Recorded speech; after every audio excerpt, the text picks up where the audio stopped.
Welcome to my YouTube channel Vocabita English. In today's video, I'm going to give you 5 tips so that you can start speaking English today itself. Before we go to tip number 1, I want to ask you a question.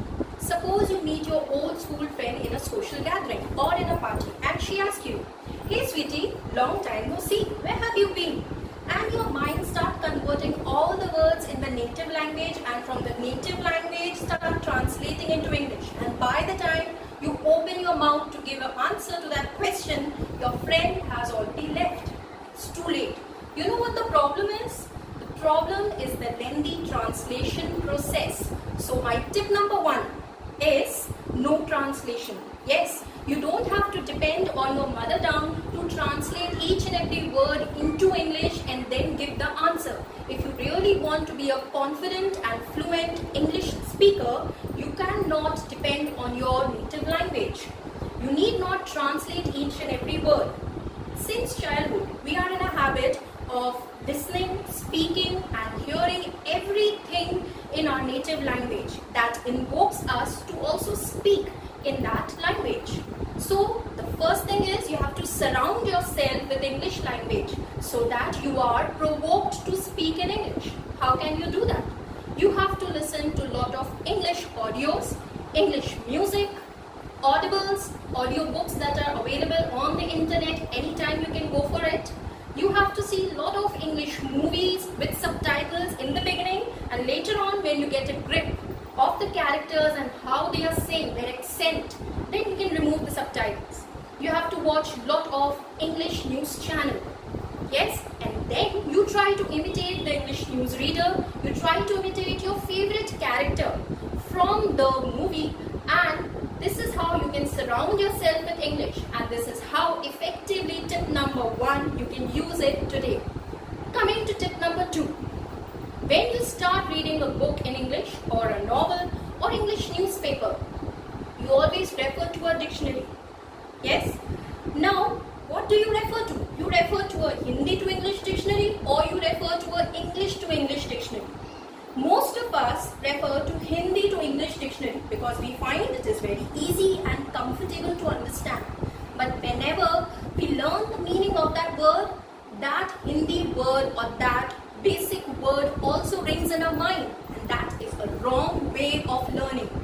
If you want to learn English and you want to be a fluent English speaker, you cannot again depend on your mother tongue. You should always refer to an English to English dictionary. It's always better to learn the difficult word with its synonym. Synonym is a closer word in meaning, yes, than to remember that mother tongue word. You cannot learn a new language till you're holding back your mother tongue. You have to get rid of your mother tongue for some time if you want to seriously become a fluent English speaker. This is how tip number 2 is going to work for you. Coming to tip number 3, you have to use sticky notes. What is sticky notes?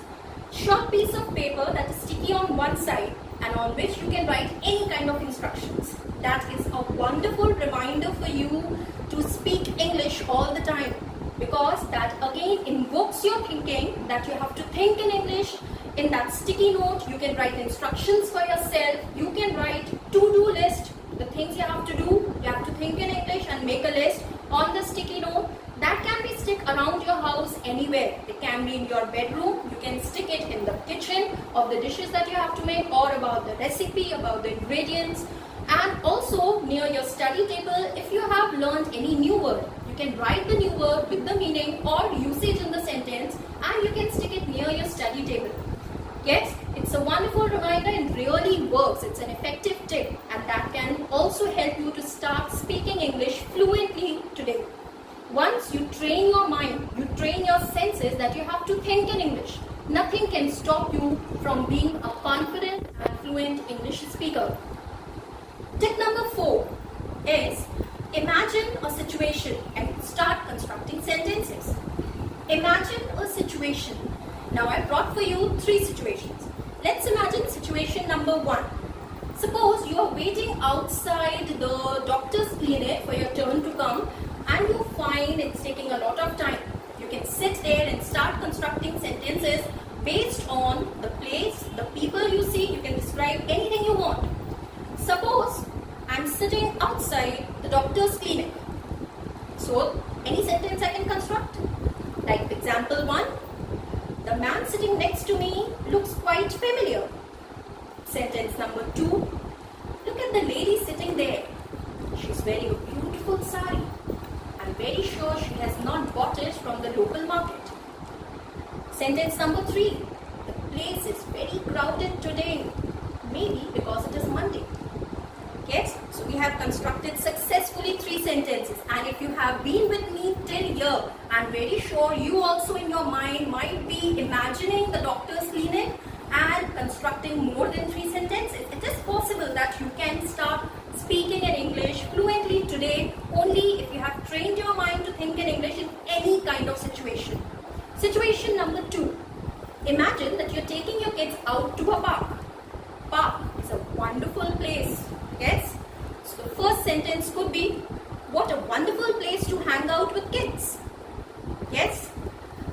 Sentence number 2 can be, there are so many swings, there are seesaws, there are slides. You can construct sentences about any person, about any swing, anything.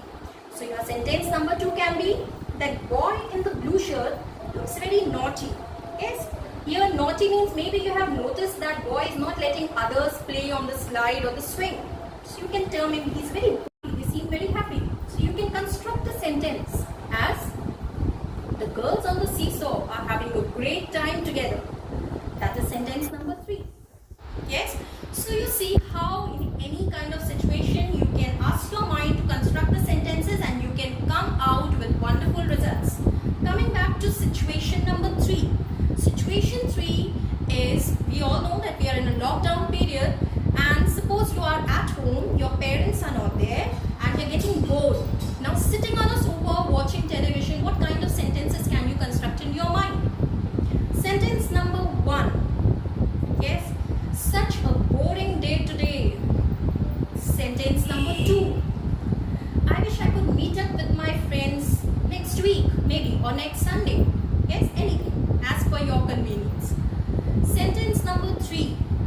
My parents are about to come, so I should better tidy the room. Yes, so 3 effective sentences. I'm very sure more than that. I'm very hungry, so let's go to the kitchen and look up for something to eat. Yes, it's a nice weather outside, so let's sit in the balcony and have a sip of tea. There are so many sentences that can come in your mind in that situation if you are actually imagining yourself with me in that situation. So it really works. Try it today.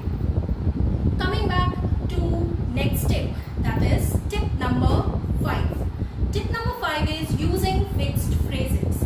Fixed phrases are the group of words that is relevant for daily conversation. You can use it as and when you require. Some common fixed phrases that you can use in everyday English is, like first one, in the near future. In the near future means not tomorrow, but maybe in the coming weeks or maybe in the coming months. Like I can say that I'm going to open my coaching institution in the near future. That means maybe in coming weeks. Next day, just round the corner. Just round the corner means maybe just after 10-15 days. Yes, like in the beginning of December, we can say Christmas is just around the corner. That's a good example. Coming back to third phrase, you can say I'm hard up on cash. Yes, hard up on cash means I have no cash, I have no money. Sorry, I cannot help you because I'm hard up on cash. I hardly have any cash. Yes, or I'm running out of cash. Next phrase can be hang on a minute. Somebody is panicking and they say, search my paper. Where have you kept my paper? And you say, hold on a minute, give me some time, wait for a second. All these things means the same. Hang on a minute, hang on a second, both you can use. Yes? Coming to the next phrase, that is on second thought. On second thought is also a very common English phrase. You can use it anytime when you mean to say that when I thought the second time, I find that my first decision was wrong, but I've changed my decision and now this is my final decision. Suppose your friend offers you for a party. Today is Saturday, let's go to Rohan's house for a party. And you say, yes, why not? And then you give a second thought and you say, on second thought, let's use this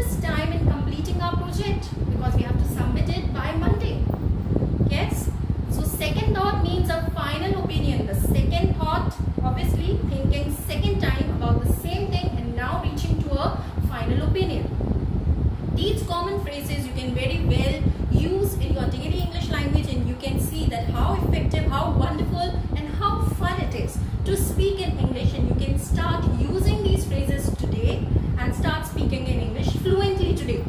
Now for all those who are watching the video till here with me, there is a bonus tip for you. A bonus tip is you can find a sharing communicative partner. Sharing communicative partner with whatever English you know, you can start conversing with a partner.